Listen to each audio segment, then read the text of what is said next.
আমি আজ এক্সপ্লেন করছি নতুন Korean drama queen of tears episode 10। চিওল বেখেনুদের গ্রামে এসে ওয়াইফাই খুঁজে বেড়ায়। সেখানে এসে দেখে সেটা হিয়ন্তের বক্সিং স্কুল। সেখানে চিওল দেখে বেখেনুর বক্সিং চ্যাম্পিয়নশিপের ট্রফি। হিয়ন্তে চিওলকে বলে বেখেনু দেশের স্কুল বক্সিং চ্যাম্পিয়নশিপে 10 জনের মধ্যে একজন ছিল। এদিকে দেখি পিয়ংয়ের গুন্ডারা বেখেনুর উপর অ্যাটাক করছে। বেখেনু তাদের একের পর এক মেরে তাদের ভর্তা বানিয়ে দিচ্ছে। বেখেনু অন্য গুন্ডাদের ছেড়ে দিলেও মাস্টার মাইন্ড পিয়ংকে ছাড়ে না। সে তাকে পুলিশদের হাতে ধরিয়ে দেয়। হেইন বেখেনু ভেবে এগিয়ে গিয়ে দেখে উনসাং সেখানে। হেইন একটু চমকে যায়, কিন্তু সে শক্ত থাকে। উনসাং তাকে থ্রেট দিয়ে বলে ডাইভোর্সের পর এক্স হাজবেন্ডের ঘরে। How disappointed. হেইন বলে এখানে কি করে? উনসাং বলে তোমার ডক্টরের সাথে দেখা হয়েছিল, কিন্তু আমায় কিছুই বলেনি। তোমার গার্জেন ছাড়া কিছুই বলবে না বলেছে। সেটা হতে গেলে আমি যা খুশি তাই করতে পারি। হেইনের ফ্যামিলিকে বলে দেবে বলে হেইনকে ভয় দেখায়। বেখেনুর ক্ষতি করবে বলে হেইনকে ভয় দেখায়। হেইন তোর আগে অস্থির হয়ে ওঠে। উনসাং বলে তোমাকে 2 দিন টাইম দিচ্ছি, আমার কাছে ফিরে এসো। তোমাকে এখন বেখেনু নয়, আমি বাঁচাতে পারবো। চিওল উনসাংকে দেখে ফেলে।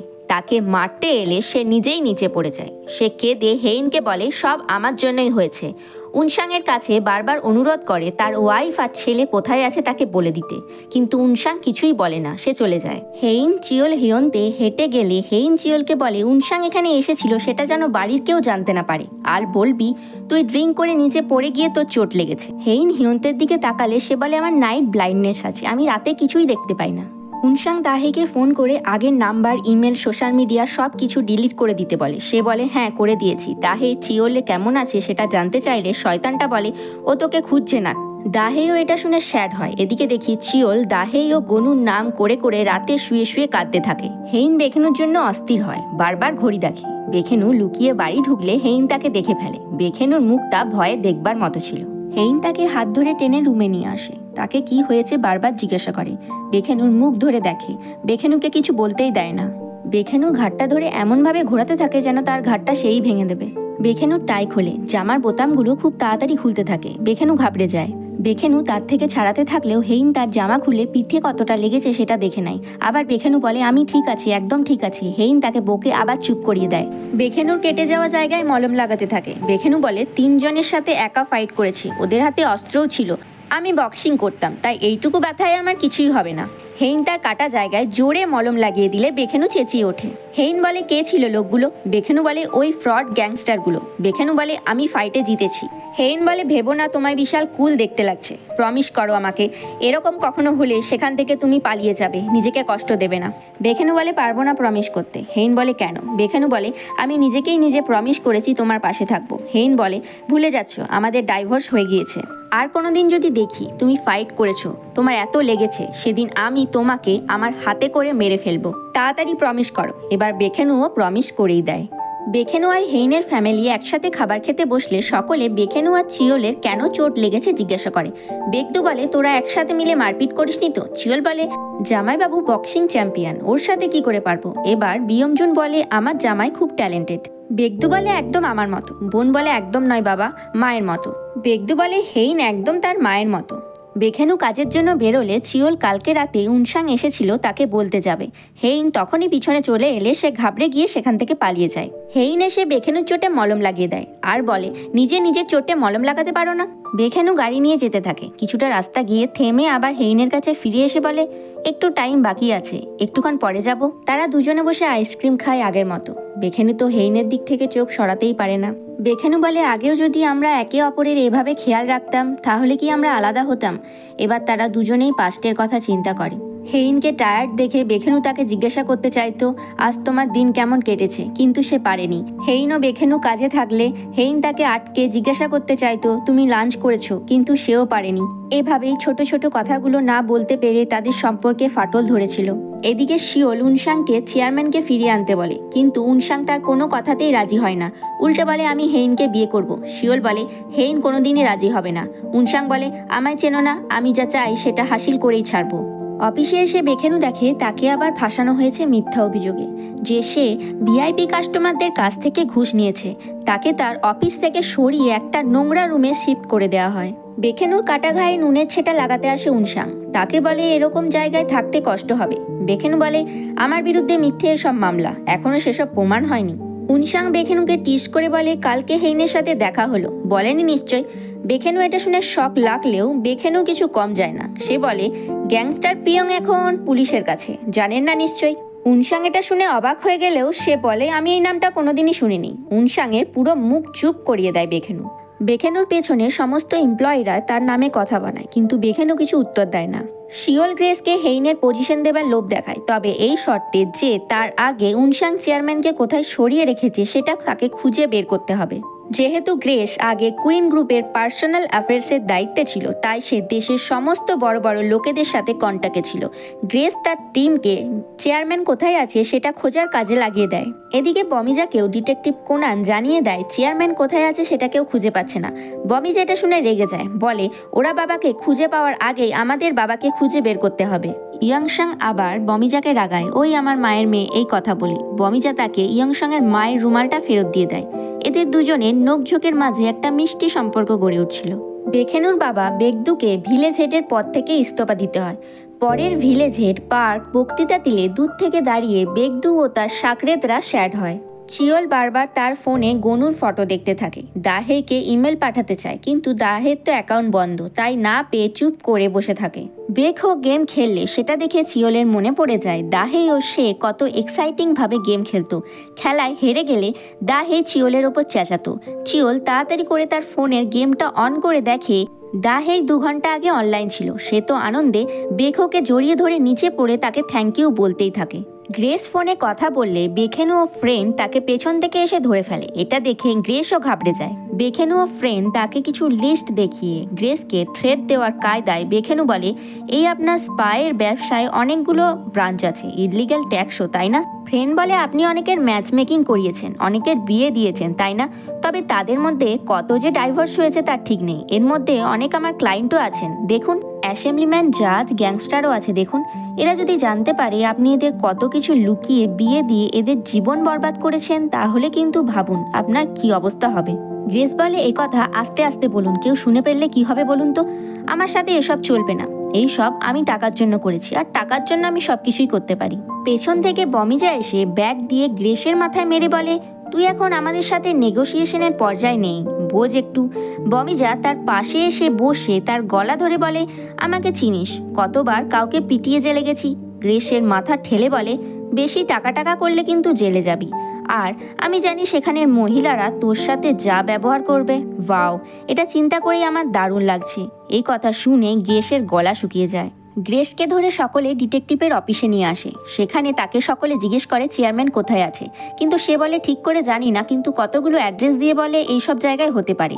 এবার কথার মাঝে মাঝে গ্রেস আবার সকলকে মাখন লাগাতে স্টার্ট করে দেয়। সকলে তো এর ক্যারেক্টার জানে, তাই একে কেউ আর পাত্তা দেয় না। হেইনের মাকে মিশিউল তার পার্লারে নিয়ে আসে, যাতে গ্রামের মহিলাদের সাথে তার প্যাচ আপ করিয়ে দিতে পারে। সকলে তার কাছে এসে মাপ চায়, তবে হেইনের মায়ের নাগরা সে তো আর বলার নয়। এই পরিস্থিতিতেও সে বড় বড় টাকার গল্প করে, এমন সব বিদেশের দেশের নাম বলে যেন সে এখনো আগের মতোই বড়লোক আছে। এবার মহিলারা বলে দেয় হ্যাঁ আমরা তো সবই শুনেছি, নিউজ আর সোশ্যাল মিডিয়াতে সবই দেখেছি, আপনারা এখন ব্যাংক্রাফট, তাই না? হেইনের মায়ের মুখটা যেন বাংলার পাঁচের মতো হয়ে যায়। সে যায় কফি খেতে, সেখানে গিয়ে তার রোয়াব দেখবার মতো ছিল। শেষে কফি নিতে গিয়ে দেখে তার কার্ডে পেমেন্ট হচ্ছে না। বলে আগে খেয়ে নিই, পরে ধার শোধ করলে হবে না। দোকানদার মানা করে দেয়। সে পিছন ঘুরে দেখে বেখেনুর মাকে দেখে সে চমকে যায়। বেখেনুর মা অনেকগুলো কফি অর্ডার দেয় আর বলে ওনার বিলটাও নিয়ে নিন। হেইনের মা তাকে থ্যাংক ইউ বললে সে বলে কফি ফ্রিতে হবে না, তার জন্য কাজ করতে হবে। হেইনের মাকে নিয়ে যায় অরেঞ্জের বাগানে কাজ করাতে। তার পোশাক দেখে, তার রানীর মতো আচরণ দেখে সকলে কথা বলে। বেখেনুর মা সেই বাগানের বস, তাই সে হেইনের মাকে অন্য এক মহিলাকে কাজ শেখাতে বলে। মহিলাটির সাথেও তার পটে না, তার সাথে তুতু ম্যামে লেগেই থাকে। মহিলাটি কাজ শেখালেও সে শিখতে পারে না। প্রায় অনেক অরেঞ্জই গাছ থেকে মাটিতে ফেলে সে নষ্ট করে। এদিকে হেইনের সেক্রেটারি হেইনের কাছে আসে বক্সে করে কোনো কিছু জিনিস দিতে। দুজনের মধ্যে ভালোই সম্পর্ক ছিল। হেইনের সেক্রেটারি হলেও দুজনে কিছুটা বন্ধুর মতোই কথা বলতো। হেইন তার এক্স শাশুড়িকে মা বললে সে বলে বাহ, ভালোই তো দেখছি, আপনার মতোই প্রথম কাউকে দেখলাম যে তার এক্স শাশুড়িকে মা বলছে। এবার সেক্রেটারি হেইনকে বলে দেয় বেখেনুকে ঘুষ নেবার অভিযোগে অফিস থেকে সরিয়ে দিয়েছে, তাকে রিজাইন দিতেও চাপ দেওয়া হচ্ছে। হেইন তো বুঝে যায় এটা কে করেছে, উনসাংকে বলে আমি জানি তুমিই ফাঁসিয়েছ। উনসাংও এটা স্বীকার করে নেয় যে হ্যাঁ আমিই ফাঁসিয়েছি। বেখেনু বাড়ি এলে তার বোন মিশিওল তাকে বলে জানিস কালকে রাতে কে এসেছিল? বেখেনু বলে জানি। উনসাং তো কি হয়েছে? মিশিওল বলে এত রাতে কেন দেখা করতে এসেছিল, ওদের মধ্যে কি কিছু চলছে? বেখেনু চেঁচিয়ে বলে কিছু চলেনি। বোন বলে চেঁচাচ্ছিস কেন? সে বলে কই চেঁচালাম। এবার বেখেনু বাড়িতে ঢুকতে ঢুকতে রাস্তায় পড়ে থাকা পাথরগুলোকে লাথি মারতে মারতে যায়। বোন বলে দেখো দেখো নিজে জেলাস হচ্ছে আর আমার উপরে চেঁচাচ্ছে। হেইনের মায়ের সারাদিন কাজ করে তার অবস্থা খুবই টাইট ছিল, সে জীবনে কোনোদিন এত পরিশ্রম করেনি। বং এই বস হওয়ার জন্য সকলকে সে সেই দিনের মাইনের টাকা দেয়। এদের মধ্যে হেইনের মায়ের টাকা সবচেয়ে কম ছিল। রাতে খাবার টেবিলে সকলে হেইনের মাকে দেখে ঘাবড়ে যায়। রাতে খাবার টেবিলে সব জিনিস এত বাটি ভর্তি ভর্তি করে খায় সে কথা আর বলার নয়। এটা দেখে সকলের গলা দিয়ে আর খাবার নিচেই যায় না। রাতে শোবার সময় বিয়মজুন ঘুমের ওষুধ নিয়ে এসে দেখে অলরেডি কিমসুন নাক ডেকে ঘুমোচ্ছে। বিয়মজুন বলে এত বছর ধরে ঘুমের ওষুধ খেয়ে ঘুমোচ্ছে, আজ কি করে বিনা ওষুধে এত নিশ্চিন্ত হয়ে ঘুমাচ্ছে। এটা কিন্তু সত্যি কথা, কেউ যদি সত্যিকারে পরিশ্রম করে তার ঘুমের জন্য আর অন্য কিছু লাগে না, পাশে ঢাকঢোল বাজলেও সে ঘুমাবে। বেগদুও স্যাড ছিল, তাকে ভিলেজ হেডের পদ থেকে ইস্তফা দিতে হয়েছে। আর বিয়মজুন তো স্যাড ছিলই, সে তার ফোন দেখিয়ে বলে এত বছরে এমন কখনো হয়নি যে আমার ফোনের ব্যাটারি এত রাত পর্যন্ত 60%-এর উপরে আছে। এবার তারা একসাথে ড্রিঙ্ক করে তাদের কষ্ট মেটায়, তাদের সুখ দুঃখের কথা বলে, টিভি দেখে। বেগদু চেবল লাইফ নিয়ে অনেক প্রশ্ন বিয়মজুনকে করলে বিয়মজু তার একের পর এক উত্তর দিতে থাকে। হেইন রুমে থাকে, বেখেনুকে মেসেজ করব কি করব না এই কথা ভাবে। তখনই বেখেনু তাকে ডেকে বাইরে নিয়ে যায়। বেখেনু তো উনসাংকে নিয়ে জেলে শুয়ে বলে কেন এসেছিল এখানে, কি বলছিল, নানান প্রশ্ন হেইনকে করতে থাকে। হেইন বলল মলে জয়েন করতে, আমায় ঘরে ফিরে যেতে বলল। বেখেনু বলে ঘরে? তোমরা দুজনে একসাথে থাকবে ঘরে? বেখেনু জেলেসি দেখবার মতো ছিল, সে বলে ওই শয়তান উনসাংটা তোমার সাথে থাকতে পারে না। হেইন বলে তোমার সাথেও তো আছি। বেখেনু চেঁচিয়ে বলে আমরা তো ম্যারিড। হেইন তার কথা কেটে বলে আমরা এখন ডিভোর্স নিয়েছি। আর তুমি কেন বলনি আমাকে অফিসের কথা, তোমার সাথে এত কিছু হয়ে গেছে। বেখেনু বলে আমায় নিয়ে চিন্তা করা বন্ধ করো। হেইন বলে তুমিও তো করছো আমাকে নিয়ে চিন্তা, আমি চাই না আমার জন্য তুমি সাফার করো, আমি অন্য কোনো পথ বার করে নেব। বেখেনু বলে তুমি এত কোল্ড বিহেভ করো কেন সবসময়। হেইন চলে গেলে জেলেসিতে সে আবার রাস্তার পাথরগুলোকে মারতে থাকে। পরদিন সকালে বেখেনুর মা ক্ষেত থেকে সবজি তুলে আনে আর রাস্তা দিয়ে আস্তে আস্তে দেখে কেউ পাতা ছিঁড়ে ছিঁড়ে রাস্তায় ফেলেছে। সেই রেখাটা তার ঘরের দিকেই যাচ্ছে। বাড়ি এসে দেখে সেই লাইনটা গেছে হেইনের রুমে। সেই হেইনের রুমের দিকে গিয়ে শুনে ফেলে হেইন ডাক্তারের সাথে কথা বলছে। বং এই তাড়াতাড়ি বেখেনুকে ঘুম থেকে তুলে তাকে জিজ্ঞাসা করে সত্যি করে বল আমায়, হেইন কি অসুস্থ, কি হয়েছে ওর? বেখেনু বলে হেইন মানা করেছে, তবে আমি যখন বাড়ি থাকবো না তুমি হেইনের খেয়াল রেখো। বেখেনু কথা বলতে গিয়ে তার গলা ভারী হয়ে যায়। সে বলতেই থাকে হেইনের টিউমার হয়েছে, WBC কাউন্ট কম, তাই ট্রিটমেন্ট করা যাচ্ছে না এখন। তাদের বিদেশে যাওয়ার সমস্ত কথা তার মাকে খুলে বলতে থাকে। বং এরও চোখে জল আসে, দুজনেই কাঁদে। বেখেনু বলে পিসি ছাড়া আর কেউ জানে না এই কথা। বং এই জিজ্ঞাসা করে কখন জানতে পেরেছিলিস? বেখেনু বলে যেদিন ঠিক করেছিলাম ডাইভোর্স দেবো সেই দিন গিয়ে এইসব কথা শুনলাম, তারপরেই ডিভোর্স দেবো না ঠিক করেছিলাম। পরের সব ঘটনাগুলো বংয়েইকে বলে। বংয়েই তার ছেলেকে মারে আর বলে তোকে এই শিক্ষায় বড় করেছিলাম, তুই এত বাজে চিন্তা করেছিলিস। আমি তোর চিন্তা করেছি সেই সময়, আর হেইনের কথা আমি একবারও ভাবিনি। এবার এরা দুজনেই কাঁদে। বং এই লুকিয়ে কাঁদলে বেগদু সেটা আড়াল থেকে দেখে ফেলে। বাইরে এসে তার মেয়েকে বলে তোর মা হয়তো আমার জন্য কাঁদছে, আমি ভিলেজ হেডের পদ থেকে রিজাইন দিয়েছি তাই তো। মেয়ে বলে মা আমাকে বললো আমি শান্তি পেয়েছি, তোর বাবা ভিলেজ হেডের পদ থেকে রিজাইন দিয়ে দিয়েছে, অন্য কিছুর জন্য কাঁদছে হয়তো। ব্রেকফাস্টে বং হেইনের সমস্ত পছন্দের ভালো ভালো খাবার রান্না করে। হেইন হেলে তাকে সমস্ত জিনিস তুলে তুলে খাওয়ায়। চিওল দাহেই অনলাইনে আসবে বলে সারা রাত সকাল গেম অন করে বসে থাকে, সে ঘুমায় না। দাহেই ব্রেকফাস্ট করতে করতে অনলাইন হলে দেখে চিওল তাকে মেসেজ করেছে। সে ঘাবড়ে গিয়ে অফ করতে গিয়ে আর অফ করতেই ভুলে যায়। দেখে চিওল তাকে মেসেজে লিখেছে এই মাসে গনুর ভ্যাকসিন আছে, ভুলে যেও না, আর ইঞ্জেকশন যখন দেবে তখন গনুর ফেভারিট গানটা করতে ভুলো না। এটা দেখে দাহেরও মনে পড়ে যায় পাস্টের কথা, কিভাবে ইঞ্জেকশন নিতে গেলে চিওল গান গাইতো, গনু কাঁদতো না, তার বদলে চিওল কাঁদতো, এই বলে যে আমার ছেলের কত কষ্ট হচ্ছে। তখন এরা কত খুশিতে ছিল। দাহের চোখে জল আসে, সে অফলাইন হয়ে যায় আর চিওলও এদিকে স্যাড হয়। হেইন শিওলে যেতে বেরোলে তার মা তাকে আবার কথা শোনায়, শুনেছি উনসাং নাকি এসেছিল, আমাদের ছেড়ে কি তুমি ওর ফেভার নিতে যাচ্ছ? হেইনেরও হেইনেরও রাগ হয়। সে বলে, তো কি করব, আমি এভাবে থাকতে পারবো না। এদের ঝামেলার মাঝে বেখেনুর মা ট্রাক্টর নিয়ে ঢুকে পড়ে হেইনকে বলে, হেইন শহরে যাচ্ছ, চলো আমি তোমাকে ট্যাক্সি পর্যন্ত পৌঁছে দিচ্ছি। তারা যেতে থাকলে হেইন তার শাশুড়িকে বলে, থ্যাংক ইউ মা, আমার জন্য আজ পর্যন্ত যা করেছো তার জন্য। বংয়েই বলে, এমন কেন বলছো, মনে হচ্ছে তুমি কোথাও দূরে চলে যাচ্ছ। বংয়ের চোখ দিয়ে জল পড়ে। সে তো জানে আসলে হেইন কেন এই কথাগুলো বলছে। গ্রেস কারুর থেকে খবর পায় চেয়ারম্যান এক জায়গায় আছে। বমিজা তার পাশেই বসেছিল। হেইন কুইন গ্রুপে আসে আগের মতো। সেই হেইনকে দেখি, যার কাছে আজ কিছু না থাকলেও সে হেঁটে যেতেই আগের মতো সমস্ত এমপ্লয়ীদের মাথা সম্মানে তার সামনে নিচু হচ্ছে। বেখেনু দেখে হেইনের সেক্রেটারি দৌড়াচ্ছে। বেখেনু তাকে জিজ্ঞাসা করলে সে তাকে হেইন যে এসেছে সেটা বলে দেয়। হেইন মেকআপ করলে তাকে ঠিক আগের মতোই সুন্দর দেখতে লাগে। হেইন উনসাংকে বলে, আমি আমার কথা রাখছি, তুমিও কথা রাখবে। হেইন গেলে বেখেনু তাদের পিছনে দৌড়ায়, কিন্তু তাদের ধরতে পারে না। এবার বেখেনু যেখানে প্রেস কনফারেন্স হবে সেখানে চলে আসে। হেইনকে বলে, এখানে কেন এলে তুমি? হেইন বলে, আমি তো বলেছিলাম আমি আমার মতো করে সমস্যার সমাধান করব। বেখেনু বলে, এইভাবে? হেইন বলে, এটাতে তাড়াতাড়ি সমস্যার সমাধান হয়ে যাবে। উনসাং হেইনকে ধরে নিয়ে গেলে সে এটা দেখে রাগে অস্থির হয়। বমিজা ও গ্রেস সেই জায়গায় আসে যেখানে চেয়ারম্যানকে রাখা হয়েছে। অন্যদিকে দেখি শিওলও অনেক বডিগার্ড নিয়ে কোথাও যাচ্ছে। হেইন ও উনসাংকে পিআর মেম্বার ইন্টারভিউতে কিভাবে কী সব বলতে হবে করতে হবে এইসব বলে। পিআর মেম্বার উনসাংকে বলে, আপনাদের বিয়ের কথাটা কি স্ক্রিপ্টে লিখে দেব? উনসাং বলে, না, সেই কথাটা আমি নিজে প্রেস কনফারেন্সের পর অ্যানাউন্স করব। প্রেস কনফারেন্স স্টার্ট হলে উনসাং প্রথমে কথা বলে। সে মিডিয়াকে বলে, আমার investment company second largest share holder. চেয়ারম্যানের অসুস্থ থাকার পর আমাকে চেয়ারম্যান হতে হয়েছে। আমার নামে অনেক কথাই হচ্ছে। আমি আগে চেয়ারম্যানকে ঠকিয়ে কুইন গ্রুপকে নিয়ে নিয়েছি, ফ্যামিলি মেম্বারদের বার করিয়ে দিয়েছি। এই সব কথাই মিথ্যে। হং হেইন আবার তার পদে ফিরে আসছে, এটাই তার প্রমাণ। এবার হেইন কথা বলতে স্টার্ট করে। সে বলে, এতক্ষণ যা বলল, একটু থেমে তারপর আবার বলা স্টার্ট করে। বলে, উনসাং লোকটা আমাকে ব্ল্যাকমেল করেছে। আমার হাজব্যান্ড বেখেনুকে মিথ্যা অভিযোগে ফাঁসিয়েছে। আর এই ব্ল্যাকমেলের সমস্ত রেকর্ডিং আমার কাছে আছে। উনসাংয়ের গলা শুকিয়ে যায়। হেইনকে আটকাতে চাইলেও হেইন পরপর কথা বলেই যায়। বেখেনুও সেখানে ছিল, সেও অবাক হয়। হেইন বলে, আমি আবার কুইন গ্রুপে ফিরে আসবো না, কারণ আমার অসুস্থতার জন্য কিছুদিন পরই আমি এই দুনিয়া থেকে বিদায় নেব। উফ, এখানে হেইন আর বেখেনু একে অপরের দিকে এমনভাবে তাকিয়েছিল, বোঝা যায় তারা যতই মুখে বলুক তারা একে অপরকে ভালোবাসে না। একে অপরের জন্য তারা যা খুশি করতে পারে। এবার পাস্টের কিছু দৃশ্য দেখি। যখন হেইন আন্ডার কভার হয়ে কোম্পানিতে কাজ করছে, বেখেনুও তখন জানে না হেইন তারই অফিসের বস। টিম ডিনারে ম্যানেজার বারবার হেইনকে উত্ত্যক্ত করে, ড্রিঙ্ক করতে হবে বলে। হেইনও অ্যাটিটিউড নিয়ে মানা করে দেয়।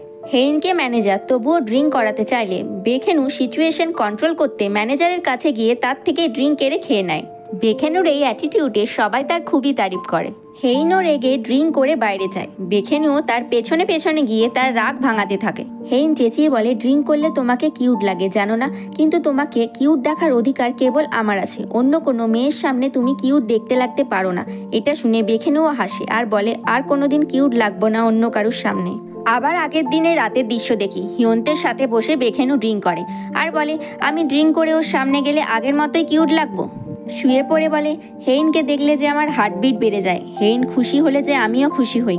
আবার উঠে পড়ে নিজের ঠোঁট বাঁকিয়ে বাঁকিয়ে বলে, আমাকেও নিশ্চয়ই পছন্দ করে, না হলে কি আমার চোটে মলম লাগিয়ে দেয়? হিয়ন্তে বলে, যা নিজে গিয়ে জিজ্ঞাসা করে নে। এবার বেখেনুকে দেখি গাছের পাতা ছিঁড়ে ছিঁড়ে পছন্দ করে পছন্দ করে না, পছন্দ করে পছন্দ করে না বলতে বলতে ঘরের দিকে যেতে থাকে। হেইনের রুমের কাছে গেলে হেইনও দরজার পেছন থেকে দাঁড়িয়ে থেকে সমস্ত কথা শোনে।